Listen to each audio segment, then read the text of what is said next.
I would love to see Canada be the 51st state. You get rid of that artificially drawn line. For years, the world has watched, baffled and alarmed, as President Donald Trump has directed a relentless, often abrasive focus on Canada, America's traditionally steadfast northern neighbor. It's been dismissed in public discourse as a weird obsession, a series of erratic personal whims and bizarre fixations. But what if it's not? What if, behind the seemingly random insults and headline-grabbing provocations, there's a cold, coherent, and deeply concerning strategic logic at play? This isn't just about a personality clash.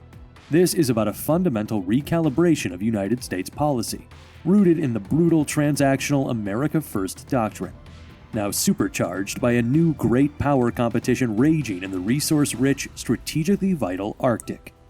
Is Canada, from Washington's new perspective, no longer a partner but a liability? A strategically underperforming northern flank that must be brought to heel? The transactional doctrine, reframing Canada as a continental liability. To understand what's really going on, you have to throw out the old playbook of shared history and values. The Trump administration's approach reframes the U.S. Canada alliance from a historic partnership into a cold, hard contract based on measurable contributions to American security interests. The thing is, within this brutal framework, long-standing agreements and diplomatic niceties are now subordinate to a geopolitical calculus focused on one thing: consolidating U.S. power, securing the homeland, and forcing allies to carry a much heavier share of the defense burden. The administration's seemingly disconnected actions, the constant pressure on Canada's defense spending, the bizarre, almost unthinkable rhetoric about annexation, and the intense new scrutiny of strategic waterways are all, it turns out, terrifyingly logical extensions of this core doctrine. You see, a central pillar of this transactional foreign policy has been the relentless, aggressive criticism of Allied defense spending, and Canada has been served up as the prime target, the poster child for so-called Allied delinquency. This approach deliberately reframes the North Atlantic Treaty Organization from a pact of mutual defense into a protection for payment arrangement.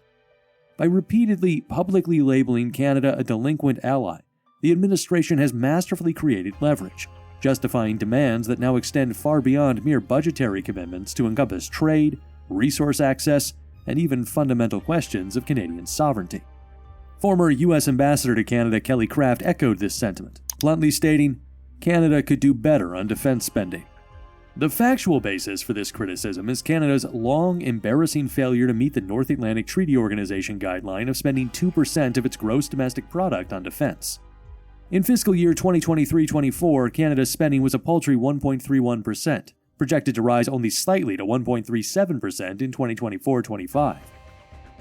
It's hard to believe, but this placed Canada 27th out of 31 allies, the absolute lowest among G7 members.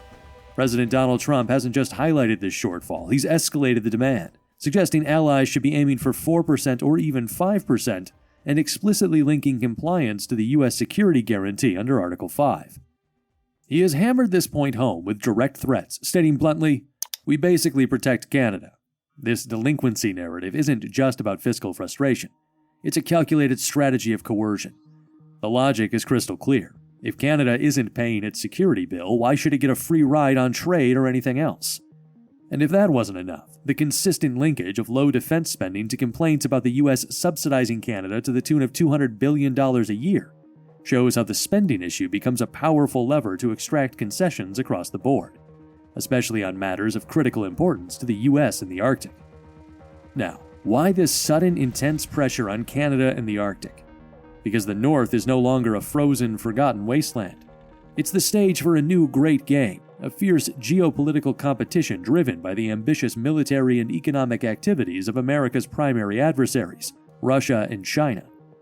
And behind the scenes, there's a palpable fear in Washington that the U.S. is falling dangerously behind. The primary military threat is Russia's Arctic fortress. Russia is methodically constructing a layered network of defensive and offensive capabilities across its vast northern territories. You won't believe the scale of this buildup. They are reopening and modernizing dozens of Soviet-era military bases, like Nagarskoye and Temp, paving new all-weather airstrips capable of handling modern combat jets and long-range bombers. And they're arming them to the teeth. Russia has deployed advanced long-range S-400 air defense systems, Bastion P anti-ship missiles, and has even tested new hypersonic missiles in the Arctic. This creates a formidable anti-access area denial bubble, an ice curtain designed to control the strategic northern sea route and project power deep into the North Atlantic, directly threatening the sea lanes between North America and Europe. The Canadian Senate Committee on National Security highlighted this vulnerability, noting, Canada's north is militarily exposed, economically underdeveloped, and threatened by climate change, while world powers covet its rich resources in Arctic waterways. And what really brings up a lot of questions is the sheer asymmetry of capabilities. Russia has a fleet of more than 50 icebreakers, including nuclear-powered behemoths, giving it year-round mobility that no other nation on Earth can match. The United States, it has 2 operational heavy icebreakers. Canada, a small fleet of aging ships, with 2 new Polar-class icebreakers not expected until the 2030s. This has given Russia what some experts estimate to be a 10-year head start. And just when you thought it couldn't get weirder, compounding this direct military threat is the more subtle long-term challenge from China. In 2018, Beijing brazenly declared itself a near-Arctic state and unveiled its Polar Silk Road initiative. China's approach is patient, almost insidious, using economic investment and scientific research as a vanguard for its strategic ambitions. It has partnered with Russia on major energy projects, invested in infrastructure in Nordic countries, and operates research stations that have clear dual-use potential for military applications like seabed mapping for its growing submarine fleet. This challenge is magnified by the growing Sino-Russian axis in the Arctic. The way things work now, the U.S. and Canada are no longer facing 2 separate actors in their backyard, but an increasingly coordinated strategic bloc with shared interests in challenging the West. But the great game isn't just being fought with missiles and icebreakers. It's also a shadow war for the materials that power a modern military-industrial complex. This exposes another insidious American vulnerability: the near-total strangulation of critical mineral supply chains by China and Russia. Suddenly, Canada's vast untapped geology becomes a primary strategic prize. Its reserves of minerals like antimony, essential for batteries and advanced defense technologies, are seen in Washington not as a commodity but as a vital lifeline to break the chokehold of its adversaries. This reframes Canada from merely an underdefended flank into an underexploited arsenal in the global resource war. A continent without lines, the terrifying logic behind Trump's annexation talk. This is where it gets wild. The Trump administration's rhetoric has extended beyond just financial demands to fundamental questions of territory itself, most notably through repeated, shocking suggestions that the U.S. should purchase Greenland and that Canada should simply become the 51st state. While it's easy to dismiss this as diplomatic absurdity, it's not a random provocation. It's a blunt expression of a revitalized, muscular interpretation of the Monroe Doctrine, aimed at consolidating U.S. control over the entire North American hemisphere to preemptively shut out Russia and China. The interest in Greenland has been explicit and persistent. President Donald Trump has cited its vast natural resources and critical strategic location, and has even refused to rule out using military force to acquire it. Similarly, the suggestion that Canada join the U.S. has been framed in both economic terms. If Canada was a state, it wouldn't cost us, and almost aesthetic terms, with Trump lamenting the artificial line that was drawn with a ruler. But let's not forget, this annexation talk serves a powerful strategic purpose.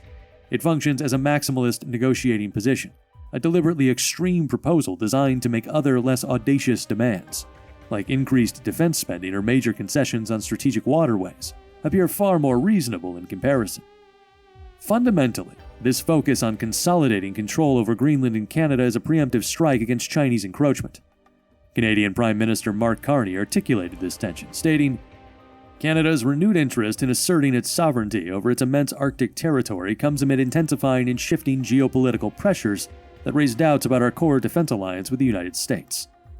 A core anxiety in Washington is that weaker allies like Denmark and Canada could be susceptible to Chinese influence through its Polar Silk Road.